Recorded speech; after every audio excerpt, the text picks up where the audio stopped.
Olá, pessoal, boa noite. Sejam bem-vindos à primeira live do Abrindo a Caixa Preta de 2026. Aproveitando aí, um excelente ano para todos. Esse ano a gente vai com tudo aí com a nossa live aproximando compradores e vendedores. Para quem não me conhece, eu sou o André Gugel do Negocia. Vou passar a bola para meus colegas aqui se apresentarem também. Então, Bando, por favor, se apresenta para a galera. Boa noite, galera. Feliz ano novo 2026. Felicidade do coração mesmo. Esse ano vai ter muita novidade. A gente vai fazer um grande evento. A gente vai falar um pouquinho no final, né, André e Vidal? Mas a gente fez ano passado foi grandioso, né? Porque fizemos 2 grandes eventos e essa quebra de paradigma de trazer compradores e vendedores está trazendo uma coisa nova para o mercado. Então, esse é o primeiro com 2 pessoas especiais aqui que vão se apresentar. Boa noite a todos, pessoal. E vamos lá. Olá, Vidal. Boa noite, gente. Um excelente 2026 para todos. Nossa primeira live com todo o gás. Um prazer estar aqui com vocês. Só reforço o que o Bando falou. É novo, é novidade sim. Botar vendedor e comprador num papo aberto, um papo que permite vocês participarem também. Então, se você está assistindo depois, fica de olho no nosso LinkedIn, porque ao vivo é muito mais legal você colocar suas perguntas. E bem-vindos a todos, gente. Show de bola. Agora vamos apresentar nossos convidados de hoje, né? Eu vou passar primeiro para você, Bia. Por favor, se apresente para a turma. Olá, pessoal, boa noite, feliz 2026, muito obrigada pelo convite. Meu nome é Beatriz Rangel, sou CEO da Limpar Facilities. É um prazer estar com todos vocês aqui e agregar um pouquinho. Boa. Paulo, sua vez, cara, se apresenta para a turma. Boa noite a todos, feliz 2026. Queria agradecer de novo aí o André, ao Gustavo e ao Marcelo aí, tanto Negocia quanto o Bootcamp por esse convite, por estar trazendo para a gente essa oportunidade de bater um papo. Seja bem-vinda também, Bia, e estou à disposição aí de vocês. Maravilha. Bom, gente, para quem nunca entrou numa live nossa, né, do Abrindo a Caixa Preta, explicações rápidas, como é que funciona essa brincadeira aqui, né? A gente tem perguntas trocadas aí entre o time de compras e o time de vendas. Hoje, representando compras aqui o Paulo Sérgio, da Evertec, e a Bia, representando vendas. A Bia vai começar, mas antes de você colocar sua pergunta, Bia, eu só queria pedir para quem está assistindo que já pense em boas perguntas para os dois, seja para o comprador, seja para o vendedor, e poste aqui nas redes aí que vocês estão acompanhando, quem está no LinkedIn ou no YouTube, porque a gente, ao longo da nossa conversa aqui, a gente gosta de pegar as perguntas de quem está assistindo, trazer aqui e responder as perguntas também para todo mundo, tá bom? Vamos trazer vocês para dentro aqui dessa conversa. Isso posto, agora sim, vamos começar. Bia, a gente tem uma regra que é ladies first aqui, então, por favor, faça a primeira pergunta para o Paulo. Paulo, se prepara aí que vem coisa boa aí para você responder, cara. Paulo, vamos lá. Ai, meu Deus, tô nervosa, vamos lá. O que realmente mais pesa, assim, na decisão final, assim, de um comprador? O preço ou o relacionamento? Pô, começamos assim já? Foi na canela já. Muito bom. Aquela palavrinha mágica, depende, mas depende, não pode responder. Eu acho assim... Pode sim, cara. Pode sim, né? Tem um depende. A Érica respondeu 5 dependes aqui, a gente contou, cara. Contou? Não, boa, cheio de bola. Ela veio aqui. Valendo. Acho que depende do tipo de compra, da categoria que você está fazendo, da tua necessidade, enfim, da nossa parte aqui de compras aqui, entender a necessidade, o que precisa ser entregue, com qual qualidade, o prazo. Se for algo que a gente tem um pouquinho mais de tempo e uma capacidade de poder fazer um bid, entender o mercado, eu acho que preço é importante, claro, vendo antes qualidade, condição de pagamento. Acho que qualidade é uma coisa que eu tenho trabalhado aqui na Evertec, com o time, nas empresas que eu trabalhei, que qualidade a gente não negocia. A gente negocia preço, condição de pagamento e outras situações. E o relacionamento ajuda muito quando a gente precisa fechar um processo que a gente não tem muito tempo. Eu vejo aqui na empresa e muitos colegas de compras que está entrando mais na estratégia da empresa. Na estratégia da empresa não necessariamente é saving. A gente está saindo um pouquinho de falar de saving para outras situações. Então, o saving, muitas vezes, quando a gente recebe a informação e analisa o business plan, o save é muito menor do que a empresa vai agregar em cima daquela contratação.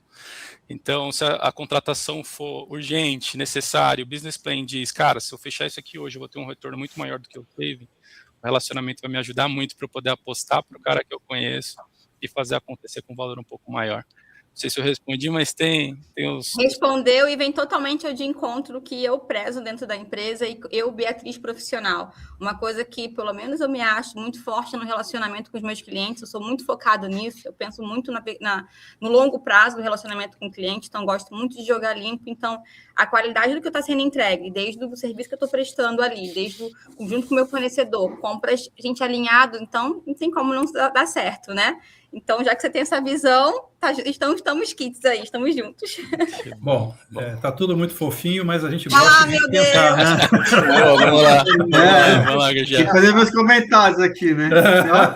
Não, os corações estão vindo. Não, pera lá, vamos dar uma aquecida aqui. Não, só queria, eu vou deixar depois, claro, o Vidal e o Bando sempre gostam de comentar, né? Mas eu queria colocar um ponto importante nessa pergunta que você trouxe, Bia, que é o seguinte: aí bastidor mesmo de compras que muitos vendedores não sabem em algumas situações. Exemplo, eu já vivi experiências de que eu estava trabalhando num projeto, era uma planta industrial que tinha que sair, ou naquele momento, não tinha um prazo, claro, para ela começar a operar, e se ela antecipasse 1, 2, 3, uma semana no prazo de entrega da planta, aquela empresa conseguiria faturar para os clientes uma semana a mais de produção, e aquela grana que ela ia ganhar naqueles dias a mais, vamos dizer assim, de faturamento em função da operação antecipada, cobria, eventualmente, um custo maior numa compra de produtos e serviços, se o cara conseguisse entregar num prazo mais curto. Mas o fornecedor não necessariamente sabe disso. E são estratégias de quem contrata, né?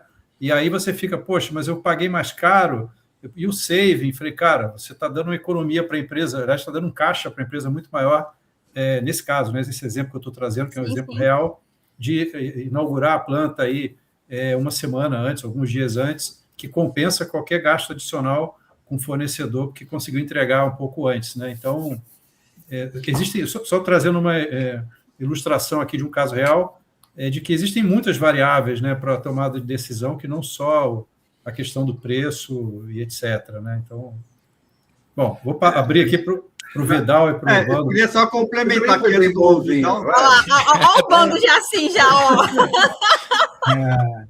Não, eu falo muito de concorrência, né? Você sabe.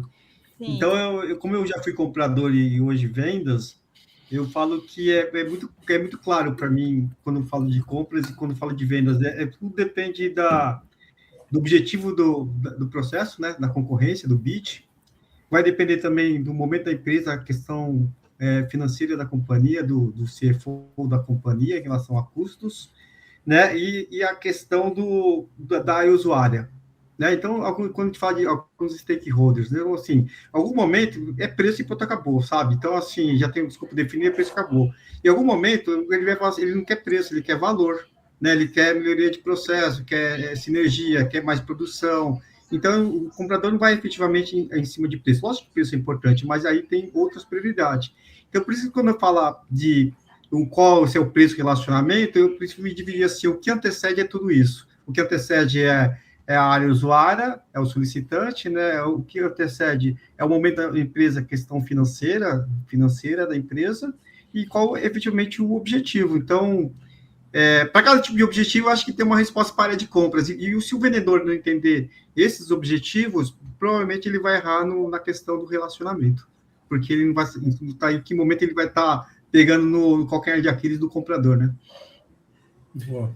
Isso aí. Isso que o Paulo falou, né? Porque você complementou, depende da categoria, o que está sendo comprado e tal. Só daí, realmente, para apimentar, eu acho que uma coisa que tem que tomar cuidado, e daí a gente já entra no cliente interno, nos gestores, é não deixar o relacionamento virar uma muleta, né? Porque a gente tem que abrir oportunidade para novos fornecedores, em muitos casos, e o relacionamento acaba virando uma muleta, e não estou falando só de serviços, até de materiais. O cara já conhece a gente, conhece o nosso perfil de consumo, o nosso material, a nossa máquina, né? E no serviço, então, isso se multiplica muito mais, né? Então, muitas vezes, esse relacionamento ele pode servir de uma muleta para o cliente interno tentar... não estou nem falando de falcatrua, não, só de, cara, ficar numa zona de conforto, porque Sim. dá trabalho desenvolver um novo fornecedor. Vocês sabem disso, quando vocês entram, vocês do setor de serviço, cara, dá trabalho entrar, né? Mas o fulano fazia assim, era ótimo, né? Não, mas agora não é assim, né? Então tem que cuidar com o relacionamento nesse sentido só. Acho que é o único ponto aí. Pesa muito do, mas fulano fazia, e dava, mas não tem como. E aí você fica meio que refém, né? E aí fica realmente aquele peso, nossa, faço. Aí você depois acaba fazendo, se arrepende, não tem aquela coisa, aquela sinergia que deveria ter e nem o retorno. Não fica bom para você nem para o cliente. Passei por uma situação assim recentemente, que agradar às vezes não dá, né? Bom, agora pela ordem, a regra é clara. Tá na hora do Tá Paulo. Ótimo assim, tem mais uma pergunta. Poxa! Não, Paulo, você é legal, você sendo bonzinho. Não, mas pela ordem agora é o Paulo que faz a pergunta para a Bia. Por favor, Paulo. Vamos lá, Bia. Na sua visão, o que um time de compras faz que mais ajuda ou atrapalha o trabalho da equipe comercial? Eu vou fazer duas para ficar bem legal, né? E como o time comercial se prepara para uma negociação com compras? Eu vou fazer uma com duas aí, por favor. Só porque a primeira dele, você viu que eu já fui assim? Olha, assim, o que mais atrapalha, assim, é quando não tem um critério claro, sabe? Quando não tem essa conversa, não tem a comunicação. Então, parece que, tipo assim, venda está de um lado, compra está do outro e não tem aquela sinergia. Eu acho que o diálogo ele tem que ser em tudo, em todas as áreas de todas as empresas, sabe? Então, para mim, isso é muito importante. Então, sempre que eu estou fazendo um bid, sempre que eu estou com algum projeto, eu sempre chamo compras para junto comigo, para a gente poder avaliar junto. Porque muitas das vezes não vai ser só o preço, sabe? Então, tem aquela parte do relacionamento, tem a questão do prazo, se realmente procurar um novo fornecedor, se aquilo ali vai atender ou não para aquele projeto. Então, para mim, tem que ser realmente o diálogo. Quando compras, não tem diálogos com time comercial, com vendas, você esquece.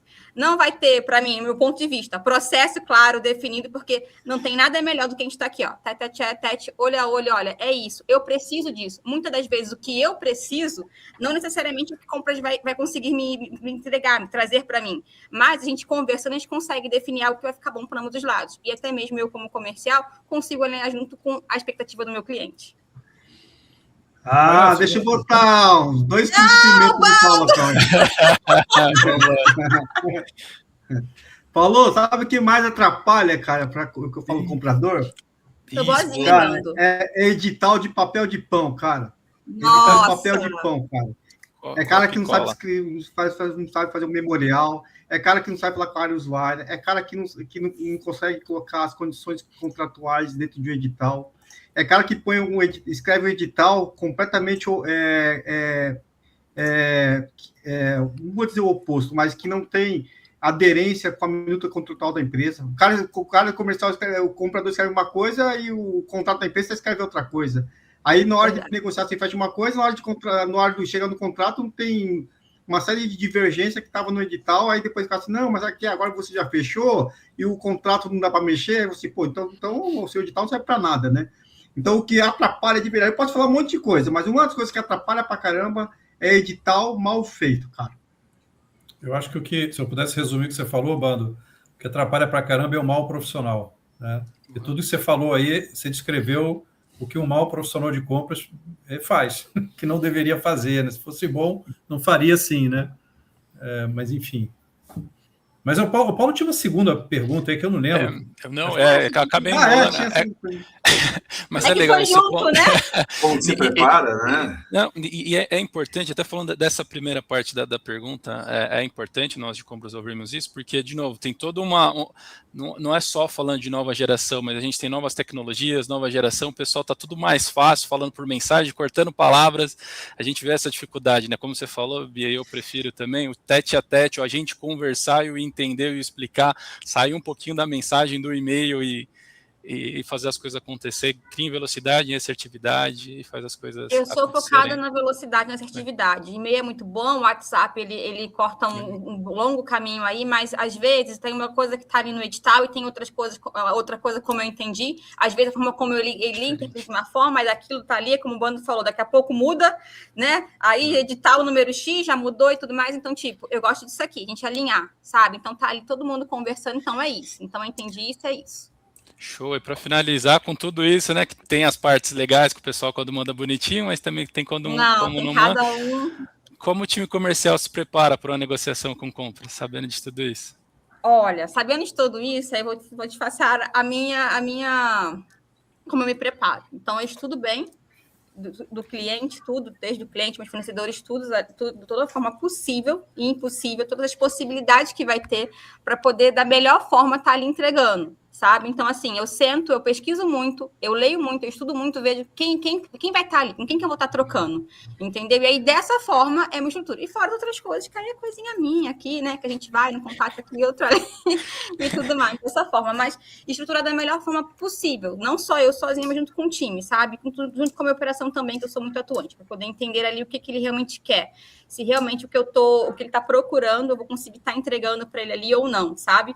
Então, mais ou menos assim. Sempre para mim, o que eu sempre vou voltar a usar muito, e vai parecer repetitivo, sempre vai ser a conversa, sempre vai ser o diálogo e alinhar a expectativa. Para mim, isso é o que rege para mim, como profissional e como empresa, nesse meu momento. Pode ser que daqui a um tempo eu mude, mas isso para mim é o que hoje faz seguir, assim, sabe? Eu consigo limpar, eu sigo como profissional. Não sei depois do bootcamp, que eu vou estar com um bando lá e tudo mais, como é que vai ser? Vai ser a estratégia. Mas olha, eu arrisco dizer sobre essa pergunta, né? Eu, particularmente, como comprador que fui muitos anos, né? Eu acho que a melhor preparação que um vendedor poderia ter para fazer uma interlocução, primeiro comigo, né? E com os meus pares, era conhecer do produto, do serviço, trazer as respostas, não só conhecer o produto e serviço, mas estudar no momento, ao longo do processo de RFP, a dor que nós, como clientes, tínhamos para aquele serviço que a gente estava buscando, e que ele pudesse vir para uma reunião preparado no sentido, olha, eu estudei a tua situação e eu tenho aqui boas respostas para te dar, eu tenho boas sacadas para te apresentar, ou aquelas dúvidas que eventualmente você tem do meu serviço, do meu produto, ou do meu mercado, eu tenho todas as respostas, porque eu estou preparado para estar aqui com você, conversando contigo. Então, assim, um vendedor preparado nesse contexto, né, era o que eu mais particularmente curtia, né, porque não era aquele cara que não passava da segunda pergunta, né. Tem gente que não se prepara, tem gente que não estuda, tem gente que só vai assim, vai arriscar, vou ali. Então, tipo assim, não se prepara, realmente não estuda, não sabe nem qual é a sua dor e nem por que você está ali procurando. Às vezes nem se prepara para uma reunião, às vezes nem para o primeiro bate-papo, nem para o primeiro contato. E hoje, né, Paulo, só para complementar, hoje a parte de inteligência comercial, ela tem ajudado muito, né? Antes a área comercial era muito na orelhada, né? Hoje você tem toda uma área de inteligência, né? Da mesma forma que a área de compras tem sua área, o seu back-office que faz tudo isso, a área comercial também ela faz muito, né? Em relação a benchmark, a boas práticas, prova social, né? Pesquisar contatos. Eu mesmo, quando entrei aqui, antes de falar com você, pô, já tá entrando no seu LinkedIn, vi que você estava na média, Costa Tac, Envia Varejo, Banco Pen, Ibertec. Eu sei que a gente tem 48 Sou conexões. Sou novo, mas tem uns 20 anos aí. Eu vi também, eu fiquei desesperada. A gente tem 48 conexões em comum no LinkedIn. Eu posso colocar umas 15 pessoas que eu já pesquisei que a gente tem conexões comuns no LinkedIn. Ou seja, hoje tem várias formas de você mapear não só o comprador, o gestor, a empresa, né? Você tem a questão da cultura da companhia, quais prestadores que passaram, né? Por que existiu aquele turnover das últimos 5 anos, porque passou por 6, 7 empresas, 3 empresas. Então, você tem uma área de inteligência através de CRM e outras formas de você fazer pesquisa, se aquela empresa é um bom pagador, se é um mau pagador. Da mesma forma que vocês olham fornecedores, a gente também olha se você é um bom pagador, se você é um possível inadimplente, né? Como é que você trata os colaboradores em questão de cultura, seja de diversidade, inclusão, cultura, sabe? ESG. Então, assim, a área de vendas, da mesma forma que vocês pesquisam nós, prestadores, em todos esses quesitos, do outro lado também a gente faz a mesma coisa, porque a gente tem que avaliar porque, assim, quando a gente fala de branding, né, a marca, eu não posso estar associado a uma marca ruim, da mesma forma que vocês também não vão contratar um prestador com uma marca que não tem boa reputação. E para nós é muito legal, eu na empresa que eu estou hoje, eu faço assim, eu atendo marca X, marca Y, porque associa marca forte com marca forte. Então, existe toda uma inteligência não só de comercial, como a gente fala, comercial e marketing. Então, tem ajudado muito essa questão mudou esse formato de venda, só mostrar portfólio e qualquer outra coisa, né? Lógico, tem soluções, tem projeto, tem análise, mas tem uma parte também de inteligência que é para pegar o comprador lá até que no detalhe. Mas é isso que o André falou, né? Acho que os dois lados têm os bons profissionais e os não tão bons, né? Eu sempre falo nos treinamentos de negociação que eu dou, cara, parte para uma negociação conhecendo. Conhecendo o quê? Tudo que você puder conhecer daquilo que você vai negociar, cara. Você tem que conhecer o outro lado, mas você tem até a tua própria empresa, né? Então, se você não sabe a situação que a sua empresa está nesse momento, ou até mesmo eu tive uma situação recente em que um colaborador da empresa falou, pô, mas nós vamos contratar o fulano, ele fornece para o concorrente. Ele falou, tá, mas é só ele que faz esse serviço? Vai fazer o quê? Então, conhece o mercado. Né? Não tem problema você contratar alguém que é do teu concorrente, né? Você conhecer o teu mercado, você consegue desenhar bem esse escopo, você consegue receber bem um vendedor, né? E o vendedor também...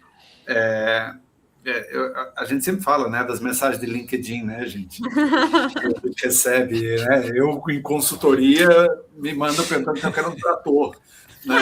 Ótimo, né? Mas é isso, é um bom profissional que consegue estudar os dois lados no que precisa, obviamente, ser conhecido e também com quem é seu interlocutor.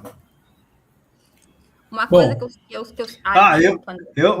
Não, você fala, estava do o Vidal falou, eu recebo um monte de prospecção de concorrente, no meu LinkedIn. Muito bom, sério. O meu LinkedIn estava desatualizado, né? Atualizei e tudo mais, e estou fazendo lá, estava bem off, né? Bem focada mesmo em operação e outras coisas e tudo mais. O que tem de propaganda, o que tem realmente de concorrentes meus, gente, é muito. Essa semana eu abri e falei, gente, o que está acontecendo? Mas uma coisa que eu senti bastante, não sei se isso passou por vocês, mas senti muito no ano passado, é que as empresas estão procurando tanto fornecedores, compradores, fornecedores que têm a mesma cultura. Então, assim, eu participei de alguns bids que se você não tivesse a mesma cultura, não tivesse a linha alinhado, você não ia estar dentro ou algo do tipo. Eu senti isso muito no ano passado. Não sei se vocês perceberam isso também, da cultura da empresa estar alinhada com a cultura de que eles estão contratando, mas foi algo que eu percebi bastante. Bom, pessoal, a gente agora vai passar para a segunda rodada aí de perguntas, né? Mas antes de passar de novo mais uma rodada, queria falar para quem está assistindo, por favor, mandem as suas perguntas para a Bia e para o Paulo, que já a gente vai abrir para as perguntas de quem está aqui assistindo. Então, fiquem à vontade aí, perguntem para eles esses bastidores aí de compras e vendas, tem muita curiosidade de ambos os lados. Então, bora lá, pessoal, senta o dedo aí, a gente vai ler as perguntas de vocês aqui. Muito bem. Bia, segunda rodada, por favor, sua pergunta para o Paulo. Beleza, vou ser boazinha, Paulo. Tá? Vamos lá, Bia. O que faz um fornecedor sair do lugar de mais um e virar alguém que realmente compra e defende internamente? Boa, excelente pergunta, hein? Essa é bem legal mesmo. Essa foi no ângulo, hein? Essa foi no ângulo. Paulo, foi legal, ó. Isso é bem legal, bem legal.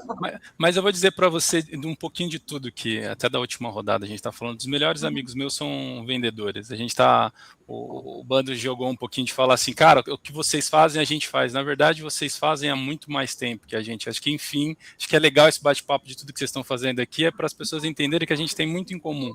Aprendeu a questão do rapport, o estudo do cliente, no nosso caso, do fornecedor, das informações. E eu acho que faz a diferença de um vendedor para mim, para o meu time, para a empresa, tá próximo.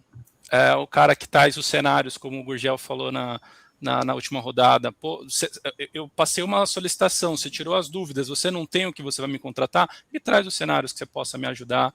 É aquele cara que traz as propostas com todos os dados, análises, com os impostos, né, que a gente sabe que muitas vezes está rolando a thread com toda a área interna, sem imposto, está tudo aprovado, na hora que chega tem mais 15% para entrar, e já estava tudo aprovado. E principalmente, eu digo, um fornecedor de referência para a gente não é o que vai dar certo 100%, que vamos entrar na realidade, a gente sabe que dá errado.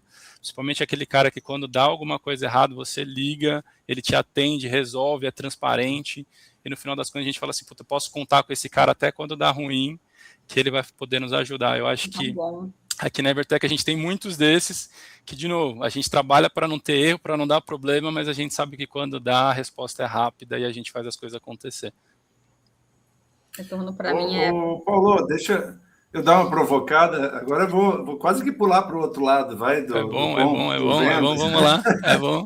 Mas uma coisa que eu e o André temos falado bastante, cara, legal, concordo com tudo que você disse, inclusive com que você falou é um vendedor, é um fornecedor que está presente, né, e tal.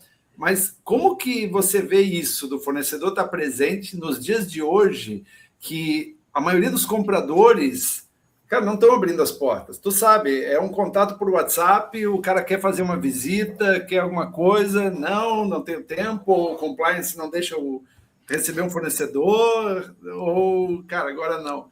Como é que tu vê isso? Você puxou um ponto que é bem importante que a gente precisa analisar. Acho que a gente recebe muitas informações durante o dia, não dá para a gente dar atenção para todos, mas acho que essa questão do estudo ajuda muito. Quando você entendeu a empresa, entendeu o que ela vende, o que você pode trazer, você já consegue até trazer alguns cenários sem ter todos os subsídios. A gente recebe algumas propostas, tem alguns fornecedores aqui que vendem serviços e equipamentos, ele acaba trazendo algumas coisas, alguns cenários para falar, pô, você compra notebook, você é uma empresa de tecnologia, então olha as opções que a gente tem aqui para poder você fazer. Eu acho que essa questão do chamariz, de fazer a gente olhar em meio a tanta mensagem, eu acho que pode ser um insight aí para os vendedores, para a gente poder prestar um pouquinho mais de atenção e falar, pô, eu não estou talvez me preocupando com isso, mas esse cara tá. Então vale a pena eu investir um tempo com ele. Bando, quer complementar, cara? Vi que você estava animado aí. Tá, prestando atenção. Não, eu concordo com os dois, cara. Mas eu falo assim, muitas vezes já a gente passa por algumas situações que algumas regras, principalmente de empresas multinacionais, que essa questão de não ser mais um é meio demodê, assim, porque tem contrato, eu já participei de vários, que eu trabalhava na G4S, uma empresa multinacional, que é o contrato de 36 meses, cara, não tem renovação, acabou, cara, é igual ao contrato público. Então, o cara faz um trabalho maravilhoso, um puta de um NPS gigantesco, assim, acima de 95%, só que quando acabou. Aí o comprador fica na mão, o usuário fica na mão por regras de empresas, cara. Eu não sei quem inventa essas regras, cara, que tem que trocar o fornecedor, cara. Sendo que tá dando tudo certo pro usuário, pro comprador, preço bom, caramba. Cara, tem algumas regras de compras, cara, que eu não consigo entender, cara, juro por Deus. Eu vou arriscar a resposta para você, Bando. Para que tem um radar na estrada? Se tem uma placa lá dizendo que é por 80 km, tem que botar o radar para quê? Está escrito lá, cara. Para que põe um radar para multar? Compliance é assim, cara. Não adianta. Tem que ter uma regra, porque um dia alguém fez uma cagada que um fornecedor ficou por relacionamento, mesmo sendo o pior fornecedor, aí se estabeleceu um belo momento que, por boa prática, todo X período tem que fazer uma nova concorrência e olhar o mercado inteiro de novo. Simples assim. Entendeu? Não sei se fui claro na explicação. Não, eu entendi, mas acho que não. Eu entendi, mas da mesma forma que você tem um contrato de. Mas da mesma forma que você tem um contrato de 12 meses, que você pode rescindir a qualquer momento por uma questão de quebra contratual, independente se é 36 meses, 48 ou 2 meses, 3 meses, o cara pode sair em 3 meses, como pode sair em 36. Sabe, estabelecer regras, a gente tem que o SLA ele fala tudo isso. O contrato fala tudo isso. Você não precisa esperar 36 meses para rescindir o contrato. Né? Hoje, no mundo dinâmico, né? É assim, você rescinde a qualquer momento, cara. Quebra contratual, insatisfação, quebrou confiança, cancela o contrato.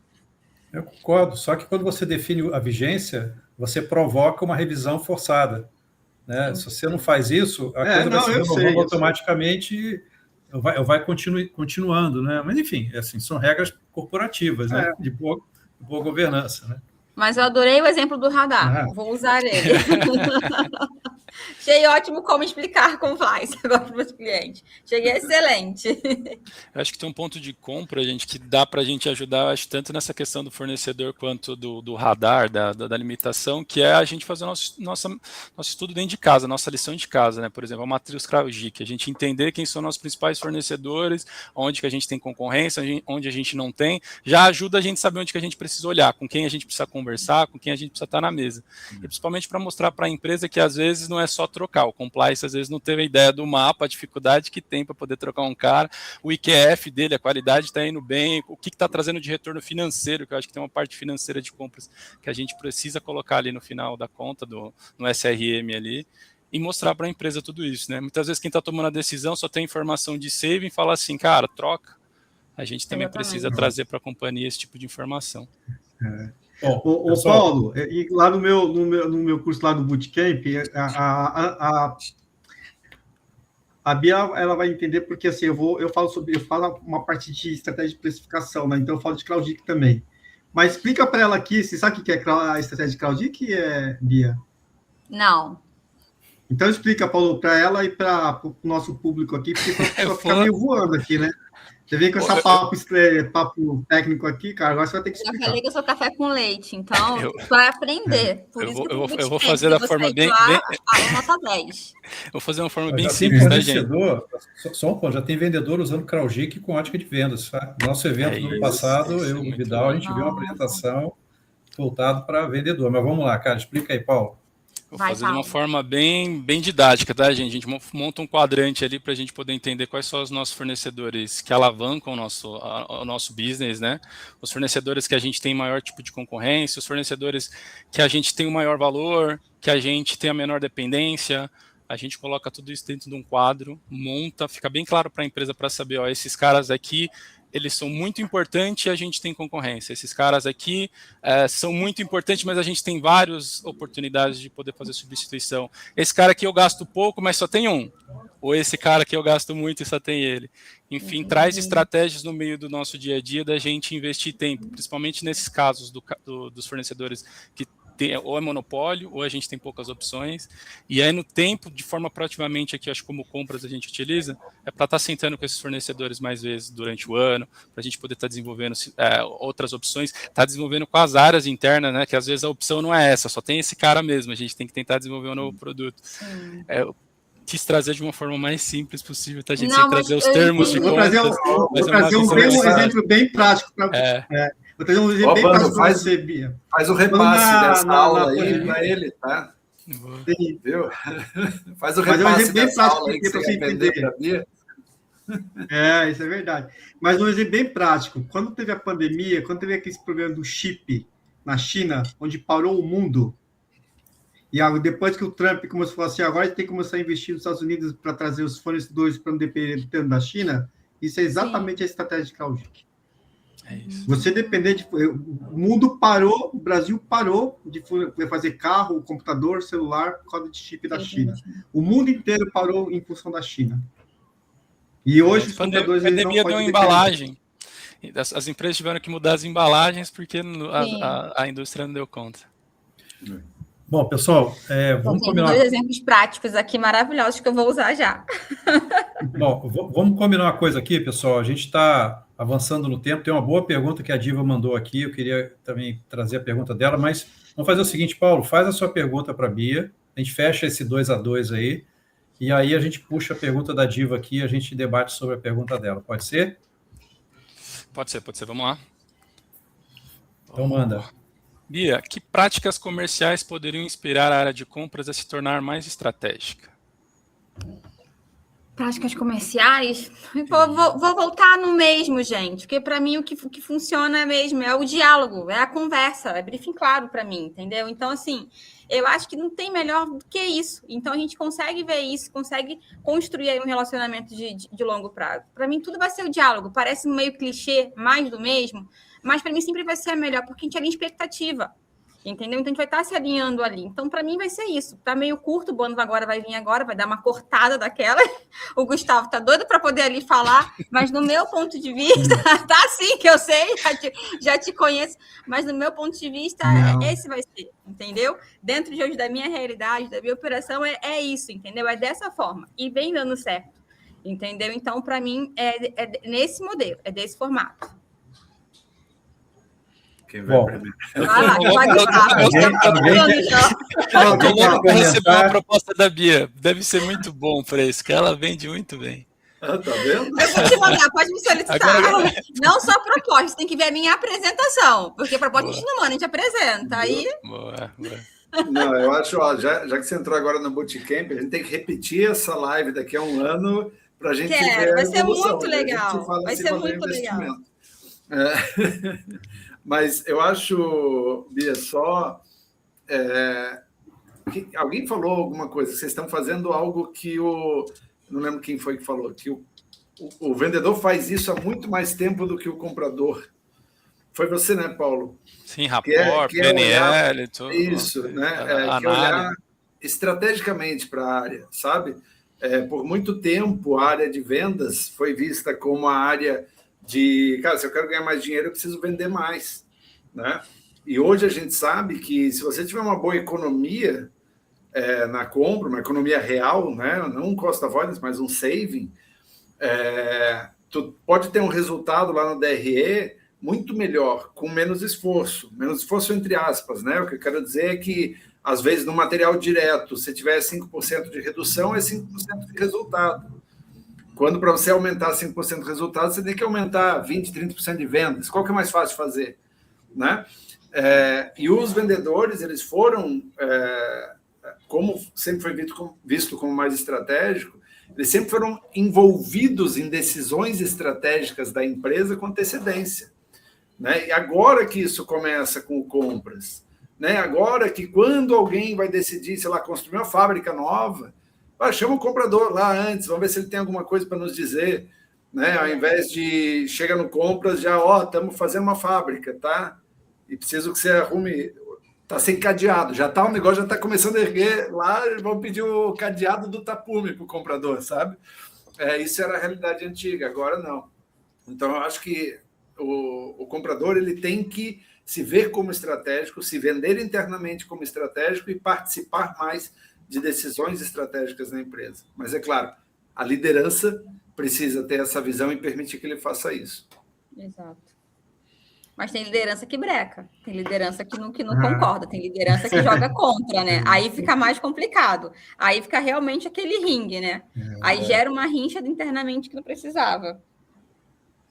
Isso aí. Bom, eu falo do coração assim, Paulo, para ser um comprador mais estratégico, eu acho que tudo que complementar o que a Bia falou e o Vidal, mas tem um lado assim que muitas vezes o comprador, eu acho que falta um pouco às vezes de humildade, sabe? Porque se ele está comprando um serviço de especialista, acho que ele tem que ter mais humildade para ouvir. Porque muitas vezes ele escuta só a área usuária e nem sempre a usuária é especialista naquele assunto. Porque às vezes a área usuária ele acumula uma série de serviços, de gestões, só que ele só acumula a gestão, mas ele não é um especialista. Então, assim, se o comprador, de fato, ele for um pouco mais humilde para aprender com seus fornecedores, eu tenho certeza que ele vai comprar muito melhor e mais estrategicamente para a companhia. Então, falta um pouquinho tirar aqui, de coração mesmo, vai ser um pouco mais humilde aqui e chamar o fornecedor independente do bid para aprender um pouquinho mais antes de uma negociação. Antes de um processo de venda, antes de um processo de um bid, sabe? É se relacionar com alguns fornecedores estratégicos durante o ano para aprender um pouquinho mais sobre o negócio dele. Eu acho que o comprador seria...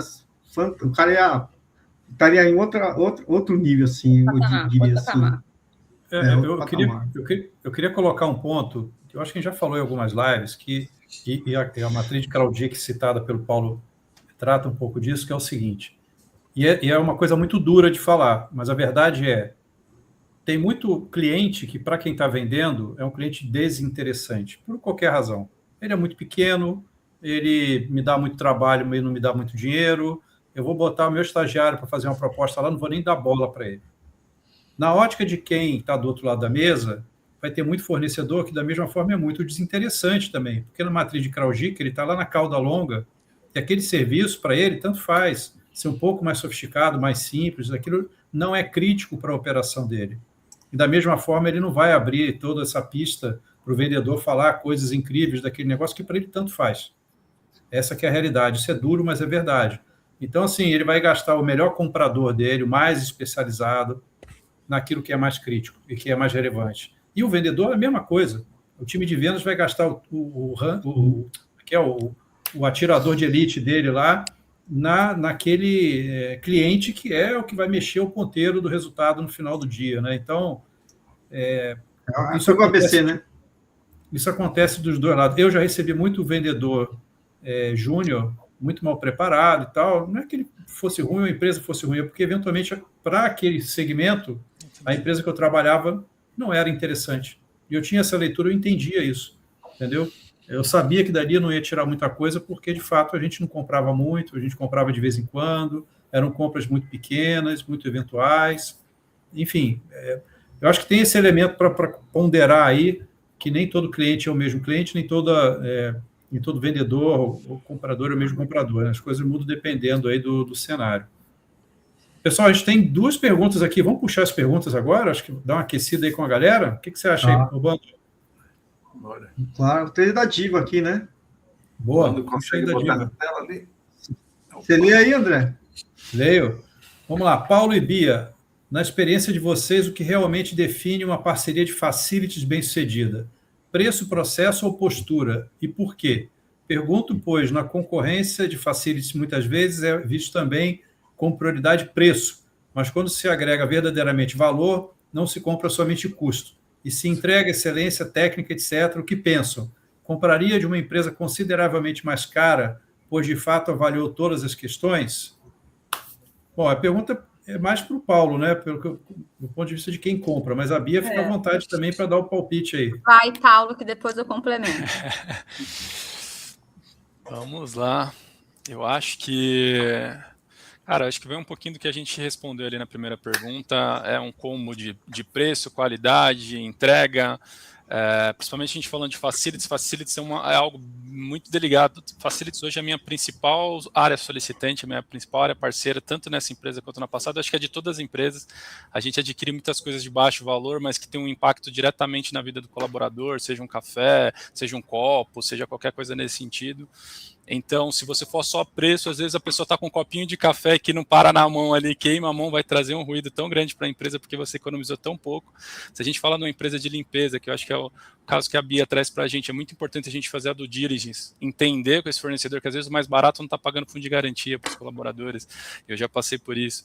Eu acho que a gente precisa entender o mercado, vale o benchmark, vale analisar preço sim, tem que ver qualidade, tem que fazer um estudo de tudo que a gente está falando aqui, para que a gente tome a melhor decisão, que se seja com uma das opções um pouco mais caras, a gente tem a justificativa para poder trazer para a empresa.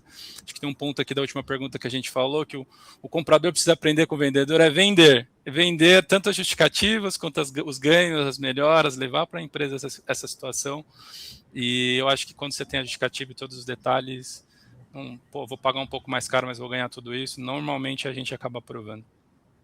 Exatamente. Seguindo aí a sua linha de raciocínio, eu acho que é um conjunto, tanto do preço, do processo, da postura. E depende muito do que, como comprador, como cliente, entende do que é valor. Muitas das vezes, o que ele vê como valor não é o valor financeiro do investimento que ele está fazendo, entendeu? É o valor em si da empresa. Qual o valor que essa empresa, que esse meu fornecedor vai estar agregando aqui dentro, entendeu? Então, assim, para mim são as 3. Eu costumo dizer que o barato sai caro, é onde a principal dor dos meus principais clientes, então aí é onde eu nado de braço raro, vamos dizer assim, sabe, dos baratinhos, então a gente vai, eu vou e eu entro, né, e eu negocio, e o que você falou, já passei por situações, já passei por uma empresa que realmente tinha um preço lá no chão, mas não pagava FGTS, e uma coisa que eu prezo muito é pelos meus colaboradores, porque é a ponta, né, eu brinco que é a tiazinha que está lá, então, para mim, o valor que a minha empresa agrega, o valor para quem está vendo que vai estar adquirindo o meu serviço, é que, assim, vai estar com tudo tudo certinho, tudo garantido, e não só o valor final da NF que vai ser emitida. Então, desde a postura, desde os processos que vão estar bem alinhados, vão estar bem definidos ali, desde o início de uma... Estou falando da minha área de facilities, tá? Desde o início de uma implantação, desde toda a comunicação. Volta a bater na tecla. Para mim, comunicação é tudo. Não adianta que a gente tenha um monte de processo, ter a proposta bonitinha, maravilhosa, um preço que encanta se não tem a comunicação. Se não tem. Então, o processo é feito para ser seguido. E o valor, para mim, não é só do dinheiro. É o valor que a gente vai estar agregando na entrega do serviço do final aí. Aí depende como o comprador vai ver isso. Pelo menos os meus estão felizes e satisfeitos. Eu queria colocar um ponto aqui. Eu queria só colocar um tempero aqui com relação a preço, a elasticidade de preço, que assim, imagina o seguinte, fazer um exercício mental aqui. Imagina que cada um de vocês aqui fosse comprar qualquer coisa e preço e valor não fosse problema. Então, por exemplo, você vai comprar, sei lá, você vai num restaurante e vai querer comer uma carne. O preço não é, o valor não é o problema. Aí você pelo fato de você poder pagar qualquer valor por aquela carne, você iria naquele restaurante lá do bife dourado, lá com ouro, sei lá, que o Ronaldo Fenômeno foi jantar, era lá que você ia... Talvez sim, talvez não. A questão é a qualidade daquilo que você está comprando, mas com fit no que você precisa, é uma coisa importante a ser entendida, né? Porque não é só... O preço não é elástico ou infinito, até porque todo bolso tem fundo, as empresas também. Mas a questão é comprar aquilo que realmente você precisa. Você vai comprar um carro de 7 lugares, se só é você e, sei lá, o teu marido, a tua esposa, não sei, talvez faça sentido, você quer trazer muitos amigos e tal, mas na maioria das vezes não. Então, assim, é comprar é o preço formado em cima daquilo que, primeiro, da tua necessidade, o preço vem depois, né? Pensar primeiro naquilo que realmente você precisa, que o Paulo falou no início, qualidade não se negocia, né? Você congela isso, e depois você coloca preço, ofere preço para aquela qualidade que você definiu, para aquele escopo que você está vendo, nem mais nem menos, né?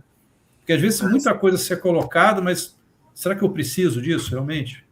Excelente, André. Acho que isso é muito importante, principalmente quando a gente fala de serviço, né? Eu estou agregando valor, mas até quando, para o seu cliente, ele é valor agregado, é visto, né? Então, você está lá na cauda longa, você está na matriz Kraujic, numa posição que não é tão estratégica, e você está oferecendo, mas eu ofereço tal coisa, tá, mas eu não preciso disso.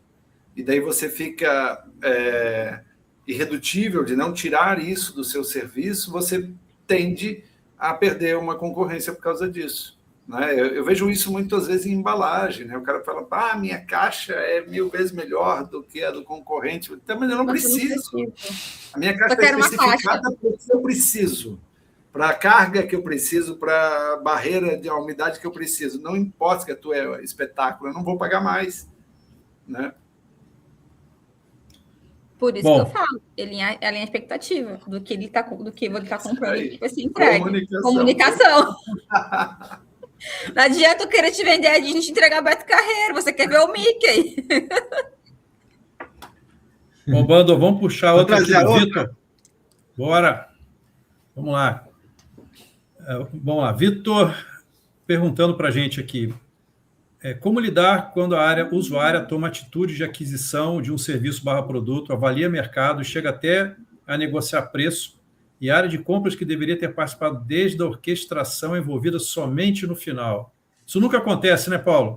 Nunca acontece, raramente, ainda bem que estão mudando os tempos. Eu nunca vi isso acontecer. Bem tranquilo, né?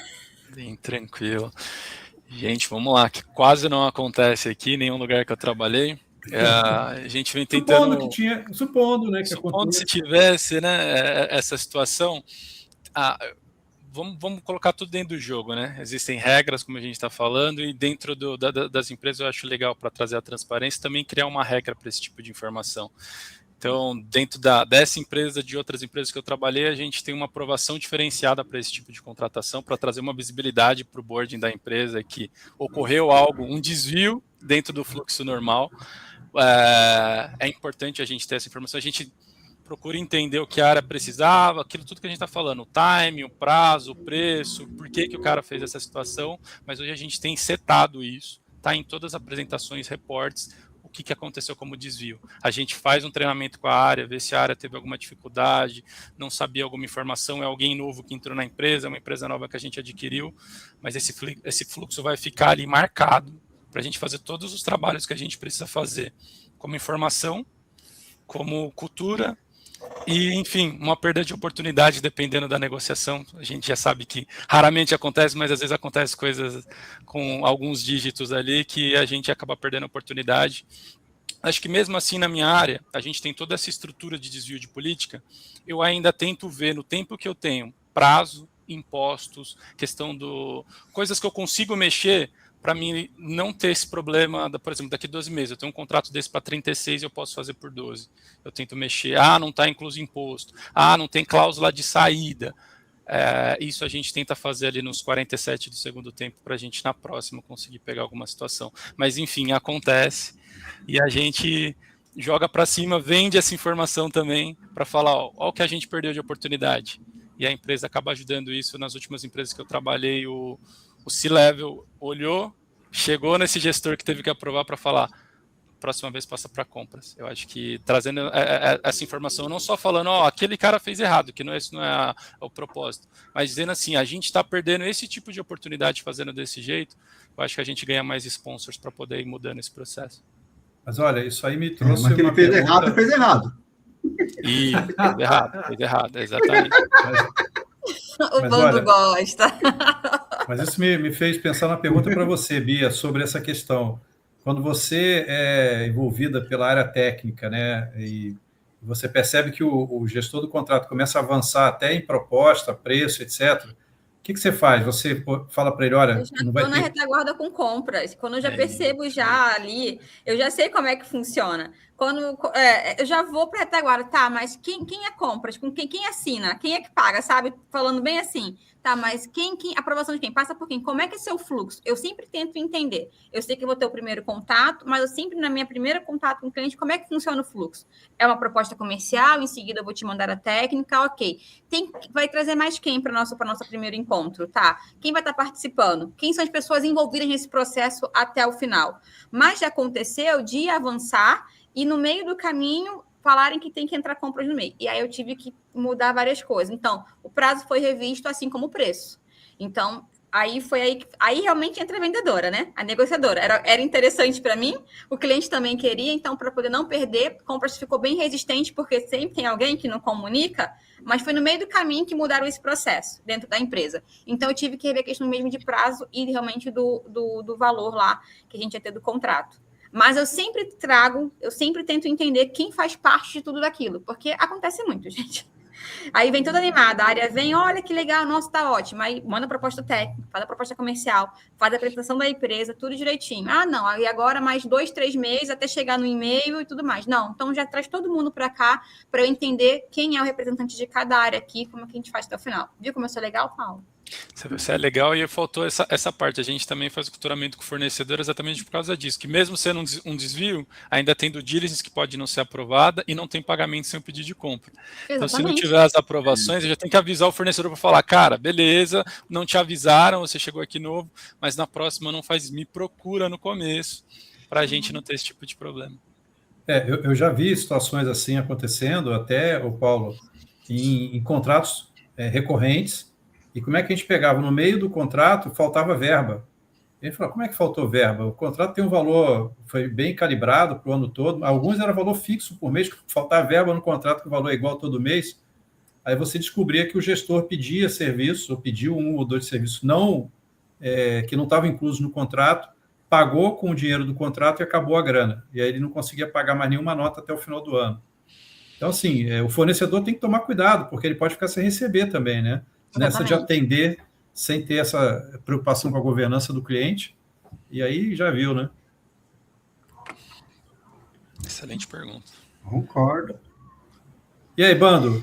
Bando ficou quietinho, não deu nenhuma cortada. Eu queria só complementar, porque a Bia colocou, é perfeito, mas assim, comigo já aconteceu, não sei se são dezenas ou centenas de vezes, de área usuária pedir um pré-orçamento para depois levar para compra, para mim, eu já caí nessa várias vezes na minha carreira, várias. Hoje em dia é questão de posicionamento. eu não apresento mais.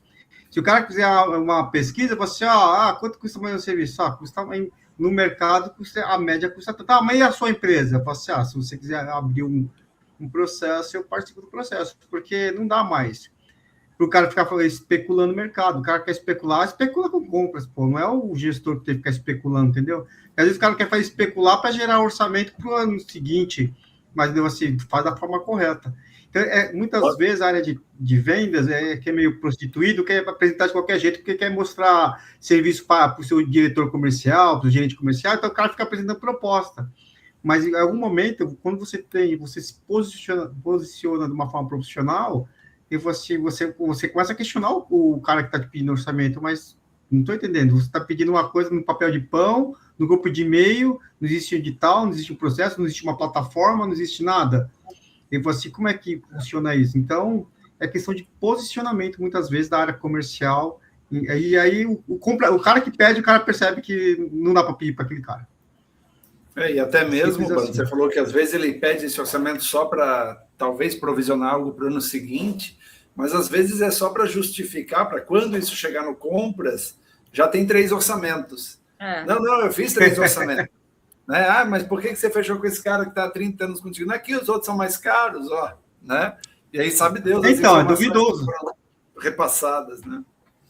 Bom, pessoal, a gente está chegando aí no final da live. Antes de passar para a Bia e para o Paulo para as considerações finais, eu queria falar um takeaway legal que para os compradores, principalmente, né, que eu anotei aqui, foi uma fala do Bando, que é o seguinte: o quanto a empresa que compra é capaz de atrair bons fornecedores, né? Porque hoje os vendedores, como o Bando colocou, tem lá uma mega IA que consegue varrer toda a tua vida da mesma forma que os compradores fazem e pode achar que você não é um cliente tão legal quanto parece. E a questão é dos compradores se preocuparem em serem uma empresa interessante para os seus fornecedores também, para você atrair bons fornecedores, atrair os melhores, né, e ter boas condições, e, enfim, etc. Né? É um ponto interessante que o Bando trouxe, que eu anotei como takeaway para compras, principalmente. Tá? Muito bom. Mas vou passar a bola para... pergunta para vocês 3 compradores. Eita, lá vem, hein? Para fechar. Uma pergunta para vocês. Não dá tempo, Bando. Vai ficar para a próxima. Dá tempo sim, porque essa é uma coisa que vai mexer e vai impactar no bolso de todo mundo, né? Seja prestador, seja do tomador, que é a questão da reforma tributária. Né? Na parte, o setor, você sabe que na reforma tributária, o setor de serviço é o que vai mais ter aumento de impacto financeiro. Para condomínio, como não tem IR, essas coisas, vai chegar a quase 27%, e na indústria em geral, em média de 21%. Isso é uma realidade em janeiro de 2027. Os nossos preços de serviço, não é só de vigilância, assim, mas tudo, o setor de serviço vai aumentar em média de 21%. Aí eu fico imaginando vocês, compradores, né? Como se vocês trabalham com lá IPCA, com a questão de crescimento da companhia, metas apertadas, como vocês vão conseguir imaginar em janeiro de 27, você está falando de um tributo de 21% mais o reajuste do IPCA que vai acontecer em 27. Então, você fala vamos supor que ano que vem, esse ano dê uma média de 5% mais 21%, em janeiro de 27, o fornecedor vai trazer uma conta para vocês de 21% mais a inflação, tipo, vamos supor, 26%, 27%. Vocês, compradores, já estão pensando nisso, nessa questão da reforma tributária? Paulo, por favor. Pô, claro, excelente pergunta, Bando. Não deu grilo, não, né? Não, perfeito. Estamos preocupados. Estamos avaliando o cenário, estamos preocupados, estamos ali junto com a área tributária, ali sabendo que começaram os testes para as notas fiscais, né? Nem todas as informações têm já tem um escalonamento lá dos impostos para poder subir, era 2029, 2032, mas a gente está andando bem próximo ali da área tributária para poder entender. Acho que antes disso já veio a reoneração de várias empresas, a gente fala de tecnologia, já aumentou 5% agora em janeiro também, então a gente está próximo ali dos fornecedores de tecnologia para saber qual é o impacto que vai ter nas nossas renovações. E sim, é um papel de compras, está de forma proativa, analisando, vendo os impactos, e principalmente chamando os parceiros para ver como que a gente faz com essa conta, né? Que essa conta não é só do fornecedor, não é só do cliente, é uma conta do mercado ali. A gente precisa ambos saírem fortes e continuarem avançando, porque imposto a gente não tem o que fazer, né, gente? A gente precisa pagar. Verdade. Então, estamos procurando entender melhor o mercado, estamos junto com a área tributária. Eu acho que tem várias dúvidas ainda sobre o que vai acontecer, mas para a gente no segundo semestre atuar de uma forma mais efetiva em cima disso. A reoneração a gente já está fazendo, tá, Bando? Reoneração a gente já está falando com os fornecedores, que está vindo com alguns impactos. Acho que bem que você falou, Paulo. Hoje temos mais dúvidas do que certezas, né? E esse é o cenário que a gente está agora, né? A gente vai ter, inclusive, aqui na associação, na CIB Blumenau, uma palestra justamente focada fiscal para compradores. Mas o fato sobre a reforma tributária, né? Mas o fato é que isso que o Paulo colocou, ele está próximo da área tributária, né? Nem o comprador, nem o vendedor conseguem ser especialistas, né? E não devem, cada um tem a sua especialidade, né? Eu sou eu sei o que eu preciso saber para compras, né? Mas eu conto com o apoio do tributarista da empresa para me ajudar em vários potenciais ganhos que estão ocultos, né? E daí eu acho que tem esse impacto que você falou, Bando, mas tem outros impactos também, que são os benefícios fiscais de estados, né? Eu moro em Santa Catarina, né? Santa Catarina tem um baita benefício para importação. O que isso vai fazer com a economia do estado? O que isso vai fazer com as empresas que decidiram comprar de Santa Catarina durante todo esse período, né? Então, acho que é bem amplo, e quando estiver rolando aí o orçamento, se for o OBZ, então, para o ano que vem, já estamos falando do ano que vem, vai ter que ter muita gente junta do que só falar, deixa eu ver, eu gastei tanto com limpeza no ano passado, então bota aí mais 5% e estamos felizes. Não dá mais para fazer continha de padeiro, gente. Não. Bom, pessoal, chegamos aí no final da live. Bia, por favor, suas considerações finais, depois o Paulo, para a gente fechar. Gente, muito obrigada. Eu trouxe para vocês aqui o que é a realidade, o que eu vivo da minha forma ainda. Obrigada pelo convite, obrigada pela troca. Aprendi bastante aqui, espero ter agregado um pouquinho para vocês também, mas no meu ponto de vista, eu prefiro negociar valor e deixar a transparência, sabe, a qualidade em primeiro lugar. Então, eu trouxe um pouquinho da minha vivência para vocês aqui. Obrigada, até a próxima daqui a um ano, depois do Bootcamp. Essa eu vou querer. A gente vai se ver antes disso. Paulo, por favor, Paulo. Pô, gente, obrigado de novo pelo tempo aí, pela oportunidade de poder bater esse papo com você, com os mestres, aí aprender com comercial, isso é muito importante. De novo, meus melhores amigos são comerciais, é importante a gente ter essa troca e trazer mais disso. Desejo sucesso para vocês durante esse ano aí, com mais lives, estarei aí acompanhando e aprendendo com vocês e fico à disposição para uma próxima também. Obrigado mesmo. Valeu, Paulo. Vidal, Bando. Maravilha, gente. Mais uma vez, o que eu gosto muito nessas lives é como o Colete não conseguiu participar com a gente, mas ele sempre fala, é uma aula, né? A live aula, né? Sempre aprendo muito com todos vocês, foi muito bacana, e sempre mantendo um altíssimo nível de conversa, de respeito e de troca, né? Fantástico, muito bom. Bando, dá uma boa noite para a turma, por favor. Boa noite, pessoal. Obrigado pela oportunidade. Primeira do ano, serão várias, e logo teremos nosso grande evento, né? Do Negocia e do Bootcamp. A gente quer reunir aí, Bia e Paulo, mais de 1.000 pessoas aí. Quem sabe a gente consegue um feito desse, né? Já na terceira edição. E, Paulo, depois eu vou mandar meu LinkedIn para você, vou fazer uma proposta. Por favor. Sou vendedor, né? E a Bia também. Então tá joia. Obrigado, Paulo. Obrigado, Bia. Obrigado, André, Vidal. E a todos que estão nos assistindo e que irão assistir, principalmente. Bom, pessoal, obrigado a vocês. Meus companheiros de live aqui, obrigado por quem assistiu. O evento vai ser muito bacana. A dica é, você que é comprador, investe um monte de grana com curso de negociação para entender como lidar com os vendedores, não precisa. É só estar com a gente, vocês vão apresentar, economiza esse dinheiro, dá esse saving. E você que é vendedor, quer fazer técnica de venda, técnica de negociação, lá, como é que você encanta seu cliente e tal, também economiza esse dinheiro, não precisa, é só participar da live que vocês vão descobrir tudo o que acontece nos bastidores de compras, a tua Legal. vida vai ser bem mais fácil. E o evento, assim que a gente começar aí a divulgar, conto com todos lá também, fazer um grande evento esse ano e consagrar essa união de compradores e vendedores aí em prol de bons negócios. Pessoal, boa noite a todos. Boa noite, Obrigado. obrigado, hein? Boa noite, Até a próxima Tchau, live. pessoal. Tchau, Boa tchau, noite. pessoal. Valeu, pessoal. obrigado. Obrigada. Tchau, tchau.